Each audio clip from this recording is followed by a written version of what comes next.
دوستوں، مردوں اور عورتوں کے علاوہ ہمارے معاشرے میں ایک ایسی دنیا بھی قائم ہے جسے مہذب زبان میں خواجہ سرا، جبکہ عام زبان میں ہجڑا، خسرا یا مخنث جیسے ناموں سے جانتے ہیں، جو آپ کو میلوں ٹھیلوں اور گلی بازاروں میں مانگتے ہوئے نظر آئیں گے، جبکہ ان کی اکثریت شادی بیاہوں میں ناچ کر یا پھر اپنا جسم بیچ کر اپنا پیٹ پالتی ہے۔ ہمارے معاشرے میں خسروں سے متعلق بہت سے سوالات کیے جاتے ہیں کہ ان کا مذہب کیا ہے، جب یہ مر جاتے ہیں تو ان کا جنازہ کیسے پڑھایا جاتا ہے، ان کو غسل اور کفن کس طرح دیا جاتا ہے اور ان کو دفنایا کیسے جاتا ہے۔ آج کی اس ویڈیو میں ہم ان سوالوں کے جواب دینے والے ہیں، اس لیے ویڈیو کو مکمل دیکھیے گا۔ لیکن ویڈیو شروع کرنے سے پہلے نئے آنے والے دوستوں سے گزارش ہے کہ ہمارے چینل کو سبسکرائب کرتے ہوئے ساتھ موجود بیل آئیکن کو دبا دیں۔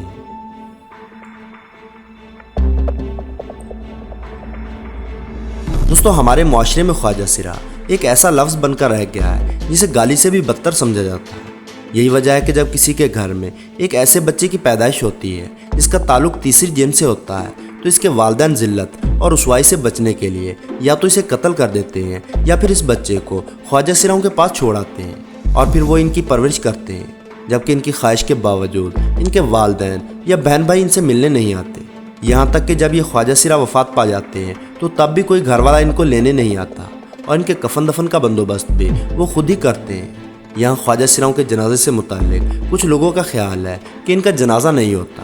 اور ان کو اٹھا کر ایک قبر نما گڑھے میں رکھ دیا جاتا ہے اور پھر اس گڑھے کو بند کر دیا جاتا ہے، یہاں تک کہ ان کی قبر کا نشان بھی مٹا دیا جاتا ہے تاکہ مرنے والے خواجہ سرا کا کوئی نام و نشان باقی نہ رہے اور اس کا خاندان ذلت اور رسوائی سے بچ سکے۔ اس کے علاوہ یہ بھی کہا جاتا ہے کہ خواجہ سراؤں کا قبرستان دوسرے انسانوں سے الگ اور آبادی سے بہت ہی دور بنایا جاتا ہے اور وہاں ان کو رات کے اندھیرے میں چھپ کر بغیر جنازے کے دفن کر دیا جاتا ہے، یہاں تک کہ ان کو غسل بھی نہیں دیا جاتا۔ دوستو، آپ کو بتاتے چلیں کہ یہ تمام باتیں من گھڑت اور لوگوں کی اپنی بنائی ہوئی باتیں ہیں جن کا حقیقت سے کوئی تعلق نہیں، بلکہ یہ تمام وہ مضحکہ خیز باتیں ہیں جو خواجہ سراؤں کی تصدیق کے لیے ایجاد کی گئی ہیں۔ ہمارا ان باتوں کو آپ کے سامنے رکھنے کا مقصد بھی یہی تھا کہ آپ ان من گھڑت روایات سے واقف ہو سکیں۔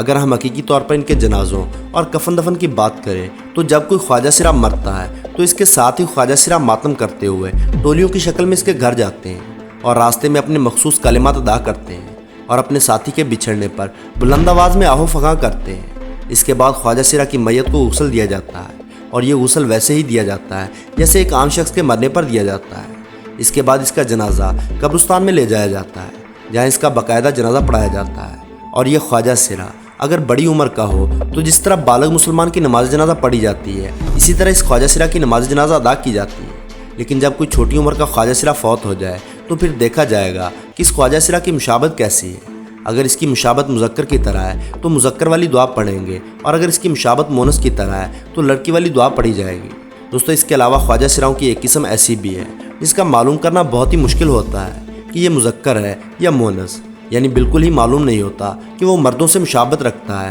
یا عورتوں سے، تو اس صورت میں لڑکے والی دعا پڑھی جائے گی۔ اب اگر ان کے دفن کرنے کی بات کی جائے تو ان کو بھی عام مسلمانوں کی طرح اسی قبرستان میں دفن کر دیا جاتا ہے اور بالکل دوسرے لوگوں کی طرح ہی ان کے لیے بھی قرآن خوانی کی جاتی ہے۔ عاشقی جان بھی ایک خواجہ سرا ہے جن کے گھر کے صحن میں 3 خواجہ سرا دفن ہیں، لہذا جب ان سے اس حوالے سے سوال کیا گیا کہ یہ کن کی قبریں ہیں تو ان کا کہنا تھا کہ یہ میرے گرو اور 2 چیلوں کی قبریں ہیں۔ جب ان سے سوال کیا گیا کہ ان کو قبرستان میں کیوں دفن نہیں کیا گیا، کہ آپ کو کسی پابندی کا سامنا تھا، تو انہوں نے بتایا کہ ایسا کچھ بھی نہیں ہے اور نہ ہی کسی عالم اور مفتی کا اس بارے میں کوئی فتویٰ ہے، بلکہ ان کو میں نے اپنی مرضی اور اپنی خواہش کے مطابق یہاں دفن کر دیا ہے، کیونکہ میں کبھی بھی ان سے دور نہیں جانا چاہتی تھی۔ یہ میرے محسن تھے اور اسی وجہ سے ہی میں نے ان کو اپنے گھر میں ہی دفن کیا ہے۔ دوستو، واضح رہے کہ خواجہ سرا کی عام طور پر 2 اقسام ہوتی ہیں، ایک وہ جو ہر قسم کی جنسی اور نفسانی خواہشات سے پاک ہوتے ہیں اور فرشتوں کی طرح معصوم اور پاک بطن کے مالک ہوتے ہیں، جبکہ دوسرے مکمل طور پر ایک جنس رکھتے ہیں لیکن ان کی روح دوسری جنس کی ہوتی ہے، یعنی مرد ہو کر عورتوں والے شوق یا عورت ہو کر مردوں والی خصوصیت رکھتے ہیں۔ ان میں سے چند ہی ایسے خواجہ سرا ہوتے ہیں جو پیدائشی طور پر اس خامی کے ساتھ پیدا ہوتے ہیں، جن کو عام زبان میں مخنث بھی کہا جاتا ہے۔ ان پیدائشی خواجہ سراؤں میں مردانہ خصوصیات کے خواجہ سرا مثلا مردانہ وجاہت، داڑھی اور ان کا مردوں کی طرح جسم ہوتا ہے، اور عورتوں کی خصوصیت والے خواجہ سراؤں میں ان کے جسمانی خد و خال، چال ڈھال اور یہاں تک کہ ان کی آواز اور چہرہ مکمل طور پر عورتوں کی طرح ہوتا ہے۔ اس قسم کے افراد سب سے زیادہ قابل رحم ہیں، جن کو ہمارے معاشرے میں تیسرے درجے کا انسان بھی نہیں سمجھا جاتا، اور ان میں زنانہ خد و خال رکھنے والے خواجہ سرائیں جو شادی کے قابل نہیں ہوتی تو ان مظلوموں کا ٹھکانہ بالآخر خواجہ سراؤں کا اڈا ہی بنتا ہے۔ خسرے یا ہجڑے جنہیں ان کے حرکات و سکنات کی وجہ سے نہ تو کوئی معاشرہ قبول کرتا ہے اور نہ ہی ان کے گھر والے، تو پھر یہ اپنی زندگی کے دن گزارنے کے لیے اپنی ایک الگ دنیا بسا لیتے ہیں، جہاں یہ آپس میں چھوٹی چھوٹی خوشیاں اور ایک دوسرے کا دکھ درد بانٹتے ہیں۔ ان میں کوئی ریما، کوئی ریشم، کوئی مالا اور کوئی تلاش جان ہوتی ہے۔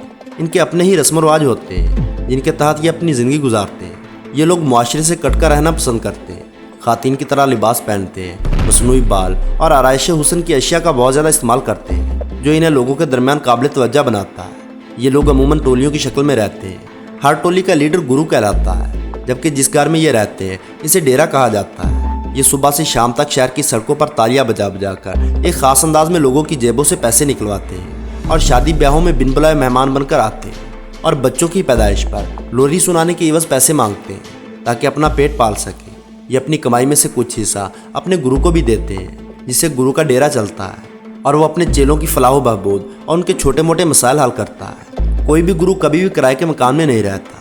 بلکہ اس کا اپنا ذاتی مکان ہوتا ہے جو اسے اپنے استاد سے وراثت میں ملتا ہے۔ دوستو، اس وقت اگر لاہور کی ہیرا منڈی کی بات کی جائے تو تقریباً 2000 خواجہ سرا ہیرا منڈی میں رہائش پذیر ہیں، جن کی صحت، تعلیم اور خوراک پر کوئی کام نہیں ہو رہا ہے۔ ان میں کئی خواجہ سرا غلط کاموں کی وجہ سے انتہائی مہلک امراض میں مبتلا ہیں۔ اسے بھی بڑا مرض ہمارے معاشرے نے ان کو نظر انداز کرنے سے دیا ہے۔ اگر معاشرہ انہیں قبول کر لے تو خواجہ سرا نہ بھیک مانگیں گے اور نہ ہی کسی بیہودہ کام پر مجبور ہوں گے، کیونکہ پیٹ کی بھوک اور حیوانوں کے معاشرے نے انہیں اس کام پر مجبور کر دیا ہے۔ ان خواجہ سراؤں میں بہت ہی اچھے میک اپ آرٹسٹ ہیں جو اپنے بیوٹی پارلر چلاتے ہیں اور باورچی بھی ہوتے ہیں۔ اس کے علاوہ یہ وہ تمام کام کر سکتے ہیں جو مرد اور خواتین کرتی ہیں۔ بہرحال یہ تیسری جنس آج بھی ظلم و ستم کی چکی میں پس کر اپنے حقوق کی متلاشی ہیں، لیکن ایک اسلامی جمہوریہ ملک ہونے کے باوجود اس ملک میں رہنے والے افراد اسلام سے اور خاص طور پر حقوق لباس سے بہت دور ہو چکے ہیں۔ اسلام جتنا انسانیت کا درس دیتا ہے، ہم اتنا ہی انسانیت سے دور جا رہے ہیں۔ دوستو، خواجہ سرا کوئی پراسرار اور عجیب مخلوق نہیں ہے، بلکہ ہماری ہی طرح اللہ تعالیٰ کی پیدا کردہ ایک مخلوق ہے، اور ان کے بھی ہماری طرح جذبات اور احساس ہوتے ہیں۔ عام انسانوں کی طرح ان کو بھی تکلیف ہوتی ہے اور بیمار پڑنے پر اسی طرح علاج کی ضرورت پڑتی ہے جس طرح کسی مرد یا عورت کو۔ بحیثیت انسان ہر خواجہ سرا کو عام انسان کی طرح ہر وہ بنیادی حق حاصل ہے جس میں عزت سر فہرست ہے۔ تو دوستو، آج کی ویڈیو میں بس اتنا ہے۔ ویڈیو پسند آنے کی صورت میں لائک اور اپنے دوستوں کے ساتھ شیئر کرنا نہ بھولیں، اور ایسی ہی انٹرسٹنگ ویڈیوز دیکھنے کے لیے ہمارے چینل کو سبسکرائب کرتے ہوئے ساتھ موجود بیل آئیکن کو دبا دیں۔